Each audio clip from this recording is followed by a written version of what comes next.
നമ്മൾ രാത്രി നല്ല സുഖമായിട്ട് ഉറങ്ങുമ്പം പല്ലുവേദന വന്ന് ചാടി എഴുന്നേക്കും അല്ലേ?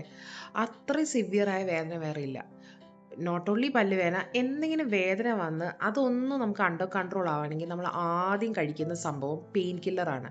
അപ്പോൾ പെയിൻ കില്ലർ ആക്ച്വലി എങ്ങനെയാണ് വർക്ക് ചെയ്യുന്നതെന്നാണ് ഇന്ന് ഞാൻ പറയാൻ പോകുന്നത്. പെയിൻ കില്ലേഴ്സ് തന്നെ ഡിഫറെൻറ്റ് ക്ലാസ് ഉണ്ട്. Non steroidal anti inflammatory pain killers, അതാണ് നമ്മൾ യൂഷ്വലി കഴിക്കുന്ന ഐബുപ്രോഫിൻ, ഡൈക്ലോഫിനാക്, പിന്നെ ആസ്പിറിൻ ഒക്കെ. ആസ്പിറിൻ യൂഷ്വലി ഇങ്ങനെ ഹാർട്ട് പേഷ്യൻസിനൊക്കെ കൊടുക്കുക. അത് ബ്ലഡ് ക്ലോട്ട് ആകാൻ പാടില്ല, അതിൻ്റെ ലോ ഡോസിലാണ് അങ്ങനെയുള്ളവർക്ക് കൊടുക്കുക ആസ്പിറിൻ.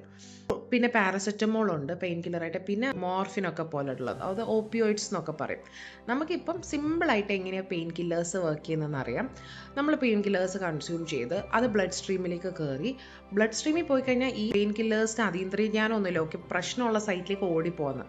അത് ഫുൾ ബോഡിയിൽ പോകുമ്പോൾ ഈ പ്രോബ്ലം ഉള്ള സ്ഥലത്ത് ചെറിയ വ്യത്യാസങ്ങളുണ്ടാവും. എന്തൊക്കെ വ്യത്യാസങ്ങളാണ് ഉണ്ടാവുക? അവിടെ ഈ പെയിന്, ഇൻഫ്ലമേഷനൊക്കെ ഉണ്ടാവാൻ കാരണം പ്രോസ്റ്റോഗ്ലാൻഡിൻ എന്ന് പറഞ്ഞൊരു കെമിക്കൽ പ്രസൻ്റ് ആവുന്നതാണ്. ഇത് പ്രൊഡ്യൂസ് ചെയ്യുന്നത് ഒരു എൻസൈമാറ്റിക് റിയാക്ഷൻ വെച്ചിട്ടാണ്. ഈ സൈക്ലോ ഓക്സിജനേസ് എന്ന് പറഞ്ഞ എൻസൈമിൻ്റെ അകത്ത് അരക്കിഡോണിക് ആസിഡ് വന്നിരിക്കണം ആക്റ്റീവ് സൈറ്റിൽ. ലോക്ക് ആൻഡ് കീ മെത്തേഡാണ് എൻസൈമിൻ്റെ ആ ആക്റ്റീവ് സൈറ്റിൽ അതേ ഷേപ്പിലുള്ള സബ്സ്ട്രേറ്റ് വന്നിരുന്നാൽ മാത്രമേ നമുക്ക് പ്രൊഡക്റ്റ് കിട്ടുള്ളൂ. പണ്ട് സ്കൂൾ പഠിച്ചിട്ടുണ്ട്. അപ്പം ഈ അരക്കിഡോണിക് ആസിഡ് വരാതെ ഇരിക്കാനാണ് ഈ പെയിൻ കില്ലേഴ്സ് ഹെൽപ്പ് ചെയ്യുക. അവൻ ഇരിക്കേണ്ട സ്ഥലത്ത് പോയിട്ട് ഈ ഐബുപ്രോഫിൻ കയറിയിരിക്കും.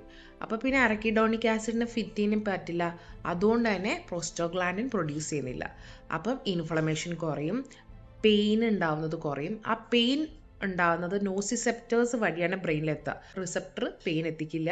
That doesn't mean infection is not there. അത് എക്സിസ്റ്റ് ചെയ്യുന്നുണ്ട്, but only thing is we are not aware about it.